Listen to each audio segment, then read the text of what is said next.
Welcome back to another episode of Pokemon Knowledge. On today's episode, we're just going to talk about that big hypothetical, what the death of Pokemon would really look like.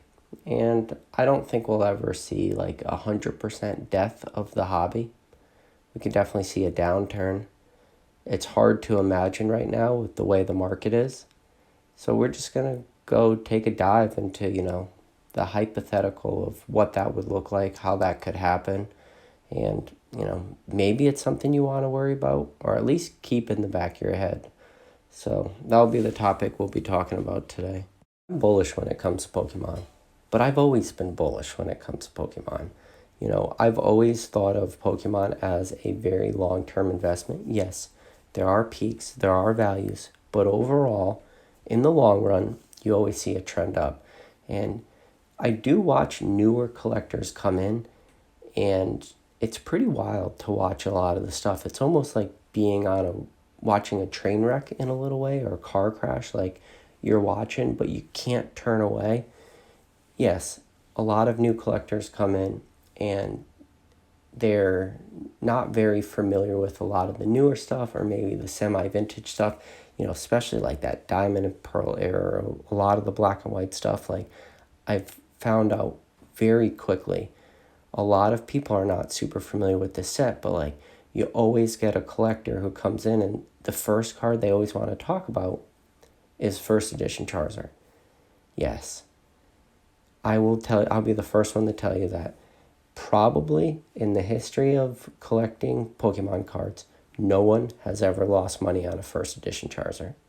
And that's probably why new collectors flock to it. Think about first edition Charizard.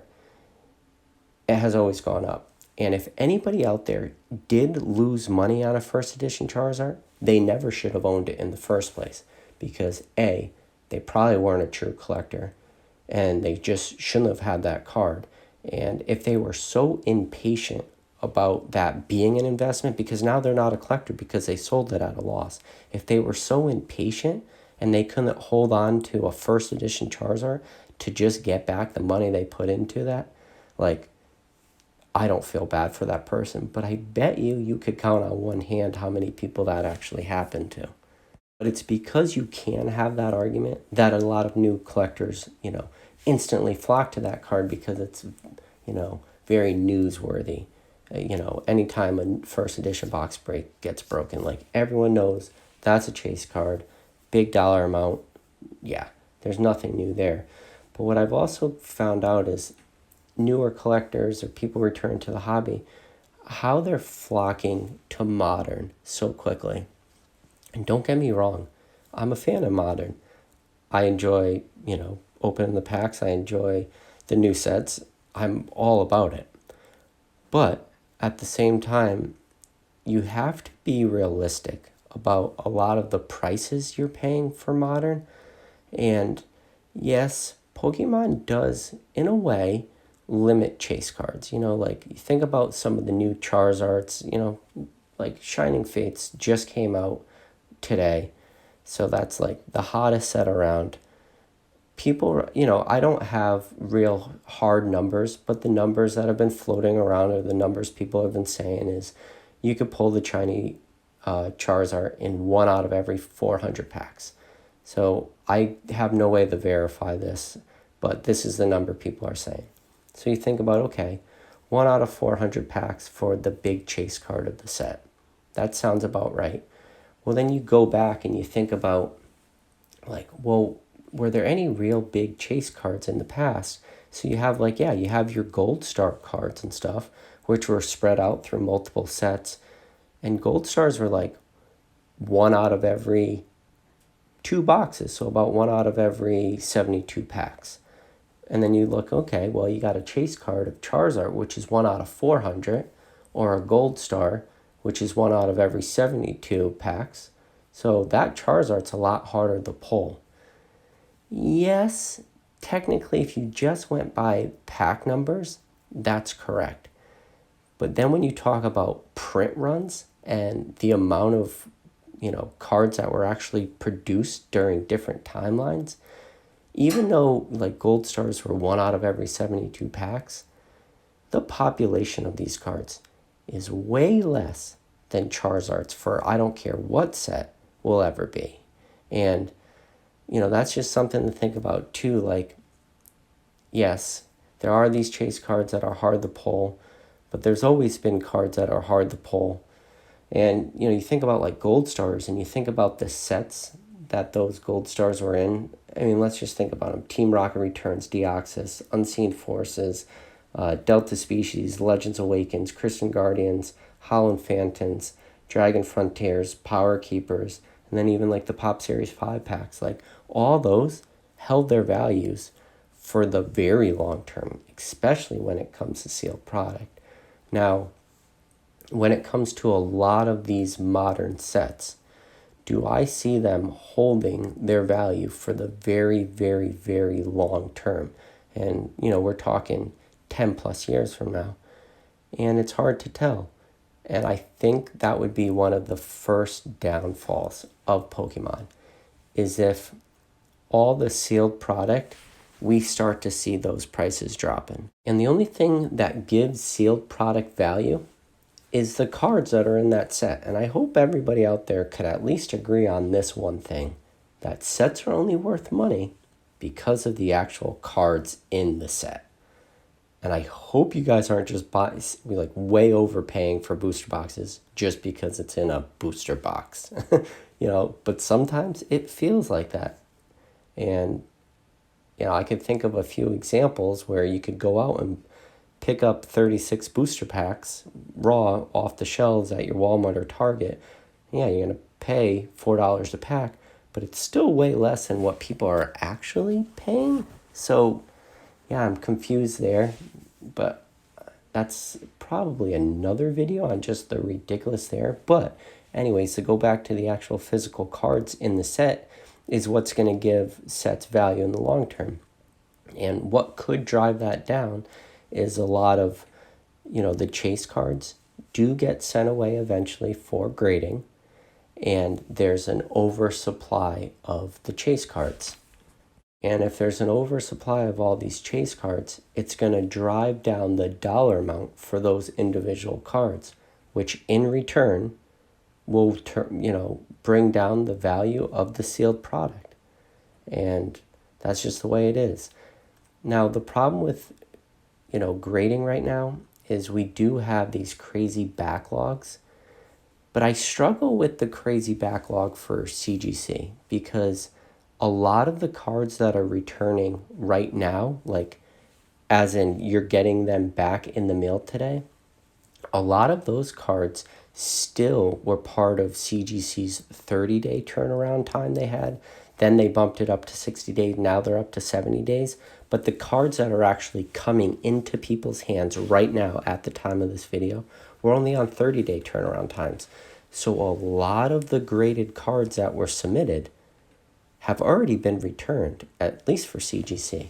Then, yes, we do have PSA with their crazy turnaround times, and I don't know how long our PSA's returns are going to take. And for this video, if you're going to be talking about a lot of cards, you got to be talking about the bulk submissions being returned to people. You can't talk about the people that had, 4 or 5 very high dollar amount cards they sent to PSA. They had extremely fast turnaround times. They paid extra for, to have those cards back to them. Those aren't what we're talking about. We're talking about like the big bulk submissions.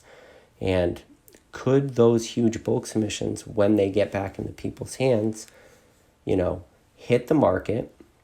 Because mainly you're only going to grade your more valuable cards. So if your more valuable cards are just the chase cards of the set, and there's a huge supply on the market, eventually people may want to start actually taking profits from these cards, and there may or may not be a race to the bottom of these graded cards.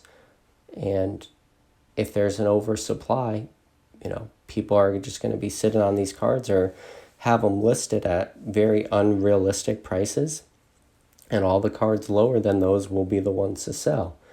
And I'm sure there's a lot of people out there, me being one of them, who send away a lot of multiples to grading we like to keep the highest grade, but we do, flip the lower grades in order to offset our grading fees or offset the new product we're buying. Like, this is a actual strategy that a lot of people use. But then you go back to, not just modern, but a lot of the vintage stuff. I think a lot of the prices we're seeing in vintage for a large majority of the commons and uncommons are not super rare vintage cards, like, your pristine hollows or, a lot of your first edition hollows, stuff like that. We're seeing a very large influx in price for a lot of these cards, like base set unlimited starters, Charmander, Bulbasaur, Squirtle. For PSA 10s, we're seeing large dollar amounts for these cards, but there are a lot of these cards that exist out there that just have never been graded. And the reason they never been graded was because they were never really worth it. So I think we'll see those prices retract a little bit. But at the same time, there will be a lot of newer collectors coming in who want to start completing, their PSA 10 complete sets. And it's always easier to complete your PSA 10 sets when you start off collecting the lower price cards. And, so maybe that will help the market a little bit. But, I think vintage is fun because people are still able to access the cards they want, because you can just go on eBay and pretty much buy any card you want. And you at least have a psychological feeling that, yes, these cards have been out of print for decades now.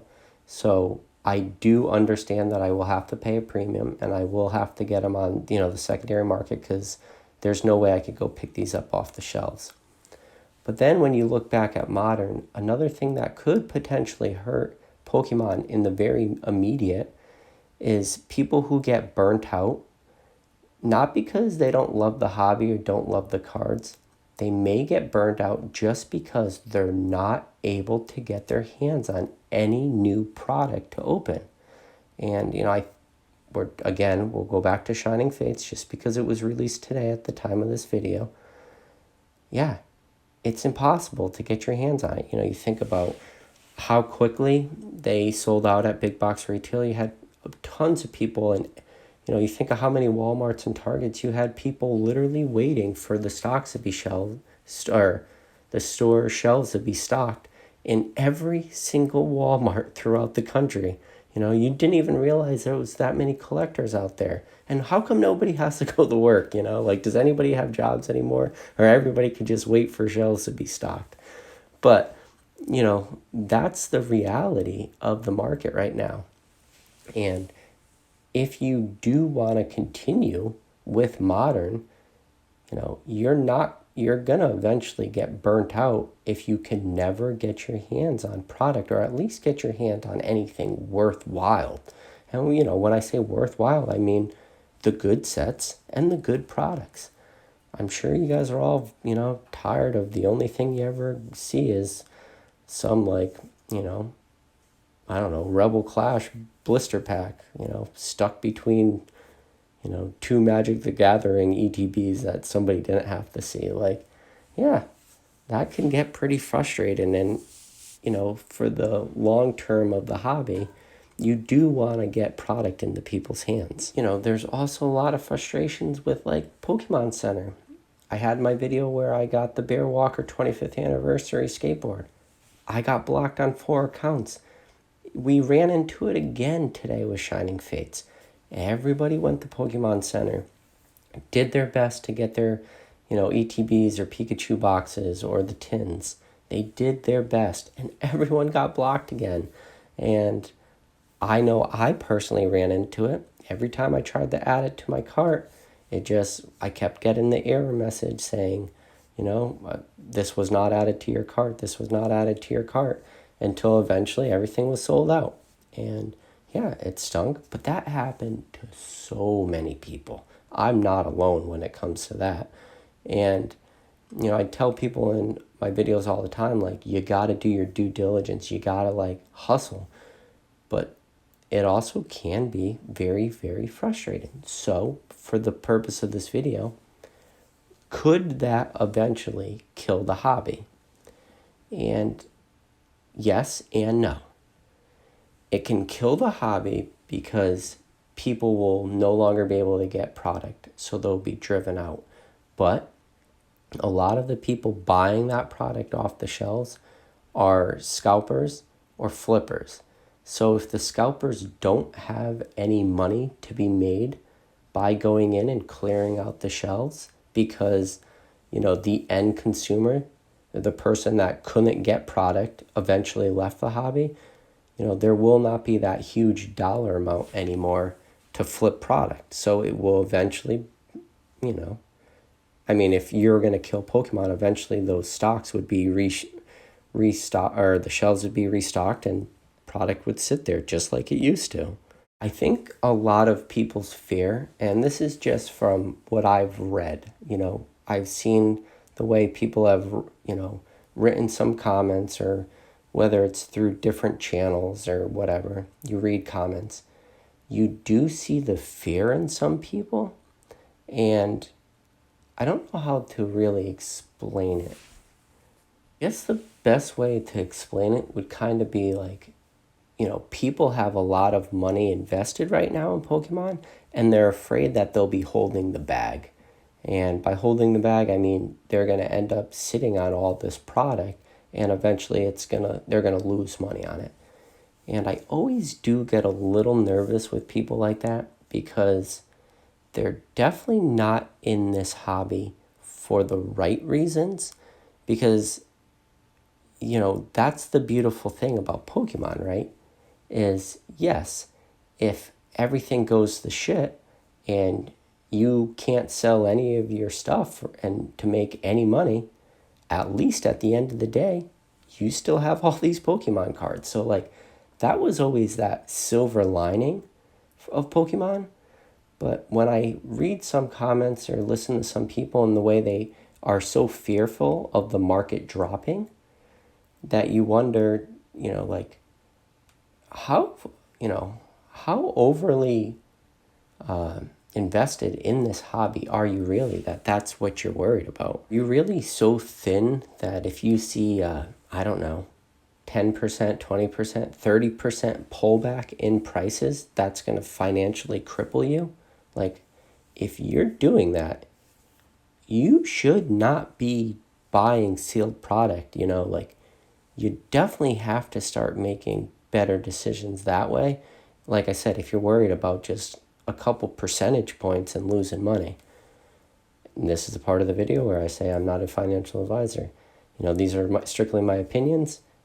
If you're looking for real financial advice, go get yourself a financial planner, financial advisor. So, just say that right there. But just think about it, guys. If you're so worried, don't be doing that, And if Pokemon was able to produce enough product to crush the market, meaning that they were able to actually drag down all the secondary market prices, the amount of cards that they would have to print, honestly, I don't know the answer for, because I'm sure they tried pretty hard with Shining Fates. I'm sure the pre-orders for all these different stores were very high, and it's always been high, right? Like, you always ask for more than you expect to get. But if they were actually able to print enough Shining Fates on the very first wave, and yes, Shining Fates is going to have multiple waves, so you will have more than just this one chance, so don't fret there. But okay, let's just say for the hypothetical of this video, Pokemon was able to print enough product to meet 100% of the demand on day one. How much would that have had to be? And my brain would explode trying to, rationalize that number. Because right now, as we stand today, that number would be almost impossible. Think about how many people out there probably listening to this video right now didn't get any Shining Fates product. And, it's first of all, that's a shame that you weren't able to do pre-orders for, there was a lot of websites out there who took pre-orders. How many of those websites are actually delivering on pre-orders is another thing. That's very important. You do your due diligence and you find good websites. And yeah, Pokemon Center did do pre-orders. I know that was a whole, thing within itself. But GameStop did pre-orders. GameStop allowed 5 ETBs, and then I know they got a call. They cut it back to 4, and I just talked to the guy at GameStop. He was saying some of them were talking about not delivering until June on their pre-orders, which meant all the people that pre-ordered, yes, you're still going to get your product from GameStop, but you could potentially be waiting on a lot of these waves to eventually come in order for you to actually pick up the ETB. And that's why whenever you go to GameStop too, it is always best to pay up front the cost, because GameStop allows you to put just $5 down. I never only put $5 down. I like to just pay it off all then and there, right then and there, because when they do go back and limit how many you can get, which exactly what they did, they told everyone you could pre-order 5, but then at the end they said, nope, we're only going to give you 4. But I think a lot of the people who paid for their pre-orders outright are still getting 5. So it is something to think about there. And another thing I think could hurt Pokemon in the near term or the short term to see a very big drop off is buyer fatigue. And what buyer fatigue is you're overextending your financial abilities to get Pokemon cards. And I'm going to tell you right now, if you're newer to Pokemon, or if you've never gone full steam Pokemon, it's very expensive. Pokemon releases a lot of sets per year. Think about Sun and Moon 12 sets from 2018 to the end of 2019.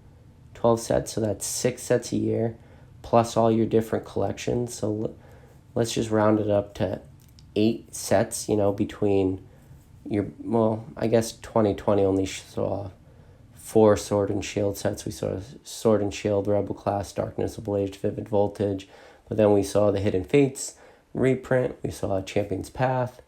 So yeah, 6 there. Let's just say between 6 and 8 sets a year.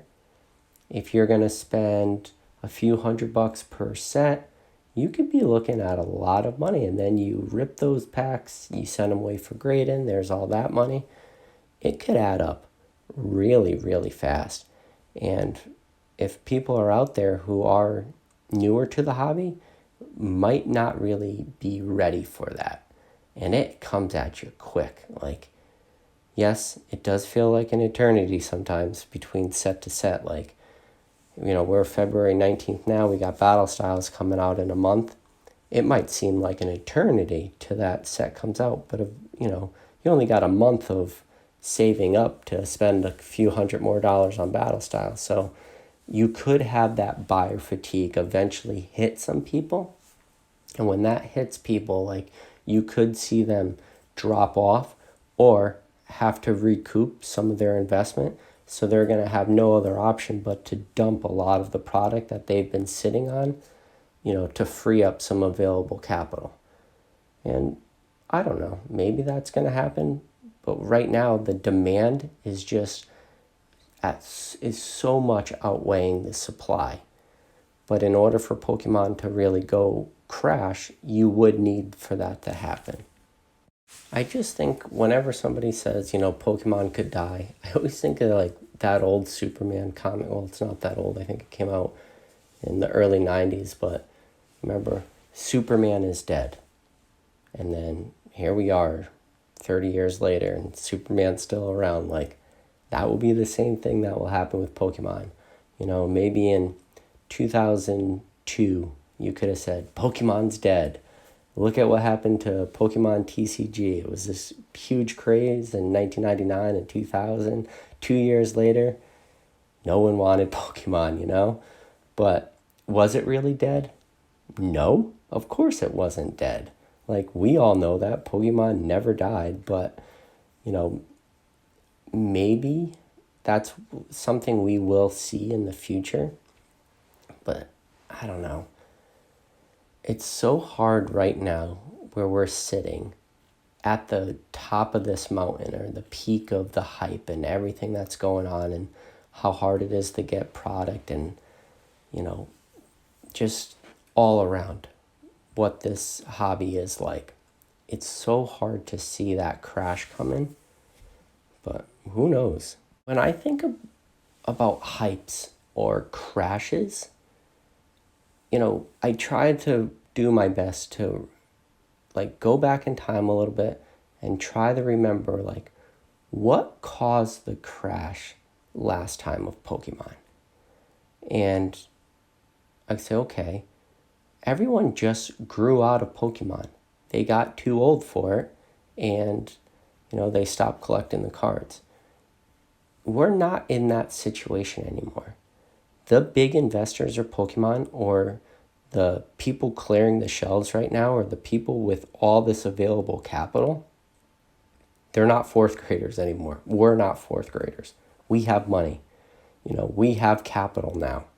We're not going to grow out of Pokemon. So the reason that Pokemon failed, and failed is a bad word, the reason Pokemon had their down years was just because the generation of collectors had grown out of the hobby.